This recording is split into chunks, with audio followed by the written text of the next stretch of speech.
Hi friends, అందరికి ఒకటి చెప్తా వినండి. నేను జమ్మికుంట సిస్టర్ వాళ్ళ మమ్మీతో ఒక రీల్ చేశాను కదా, సంక్రాంతి వస్తుంది మమ్మీ అని. ఆ అక్క ఎప్పుడు డల్గా ఏడుచుకుంటుంటే అక్కతో ఒక్క మూమెంట్ అయినా ఒక్క పూట అయినా నవ్విపియాలని అక్కతో నేను రీల్ చేయడం జరిగింది.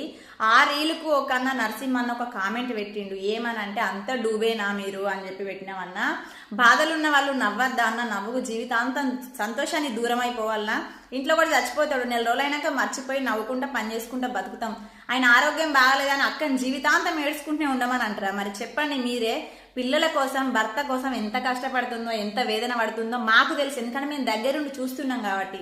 మీకు ఎవరికి తెలియదు కాబట్టి అలానే మాట్లాడతారు. దయచేసి నేను కోరుకునేది ఒకటే, నువ్వు ఒక కామెంట్ పెట్టినావన్నా, ఒక కామెంట్ వల్ల ఆ అక్కకు వీడియో కింద 10 కామెంట్లు పెట్టిర్రంట.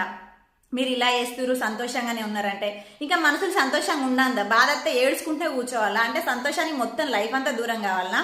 ఆ అన్నకు వచ్చిన పరిస్థితి మన ఇంట్లో అక్కో, తమ్ముడికో, చెల్లెకో ఎవరికి వచ్చినా అలానే మాట్లాడతారు ఫ్రెండ్స్. మీకు ఒకసారి వచ్చి చూడండి, చూసి మాట్లాడండి. మీరు వస్తాను, నేను అడ్రస్ పెడతా, వచ్చి అన్నయ్య పరిస్థితి చూడండి. హాస్పిటల్ ఉన్నాడా, ఎక్కడ ఉన్నాడా, ఏంది. మీకేం పని పాట ఉండదా? ఎదటోళ్ళకి కామెంట్ పెట్టుకుంటే ఎప్పుడు ఎవరిని ఎదటోళ్ళని బ్యాడ్ చేద్దామని చూస్తారా? మీ పని అదేనా? దయచేసి కోరుకునేది ఒకటే అన్న, వీలైతే ఆడపిల్ల వాళ్ళకి సపోర్ట్ చేయండి, లేకపోతే ఆగిపోండి. సోషల్ మీడియా కోట్ల మంది అక్కకు సపోర్ట్ చేసిరు, కానీ సపోర్ట్ చేసిన వాళ్ళు ఎవరొక్కరు ఇట్లా మాట్లాడరు, సపోర్ట్ చేయని వాళ్ళు మాట్లాడతారు. మీకు కామెంట్ పెట్టడం వల్ల మీకు కలిగే సంతోషం ఏంది నాకు అర్థం కదా. అక్కని బాధపడితే మీకు ఏం వస్తుంది? ఏం రాదు. మీరు ఒక అమ్మకు పుట్టిన వాళ్ళే, ఒక ఆడపిల్లకు పెళ్లి చేసుకుంటారు, ఒక ఆడపిల్లకు జన్మనిస్తారు. ప్రతి తల్లి జన్మనిచ్చేది ఆడకు, మగకి ఇచ్చేది ఆడదే. అది మర్చిపోయి తప్పుగా ఆడవాళ్ళని గించపరిచి బాధ పెట్టి మాట్లాడద్దు.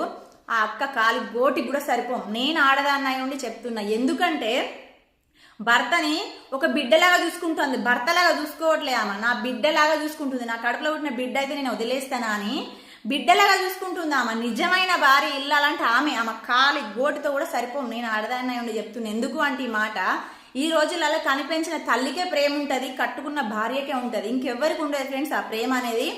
అక్క చివరి శ్వాస వదిలే వరకు కూడా నేను చూసుకుంటా అని ఆయన చేత ఎప్పుడు ఏ రోజు కూడా వదిలలే. ఎంత కష్టం వచ్చినా కూడా, ఎంత సఫర్ అయినా కూడా ఆయన కోసమే నా జీవితం, పెళ్లి చేసుకున్నా కాబట్టి చివరి శ్వాస కట్టెల కాలే వరకు కూడా నేనే చూసుకుంటాను. అక్క పోరాడుతుంది. దయచేసి మీ బ్యాడ్ పెట్టే వాళ్ళకి శతకోటి దండాలు. ఒక ఆడపిల్లని బ్యాడ్ చేయకండి. కామెంట్ పెట్టడం వల్ల మీకు కలిగే సంతోషం ఏందో, కానీ మీరంటే మేము ఎంత బాధపడుతున్నామో మేమంటే తిరిగి మీకు కూడా అంతే బాధ అవుతుంది. మగవాళ్ళు కావచ్చు, ఎవరైనా కావచ్చు, ఆడవాళ్ళు కూడా కావచ్చు. దయచేసి కోరుకునేది ఒకటే, ప్రతి ఒక్క ఆడపిల్లకు బ్యాడ్ కామెంట్ పెట్టకండి. వీలైతే సపోర్ట్ చేయండి. ఓకేనా?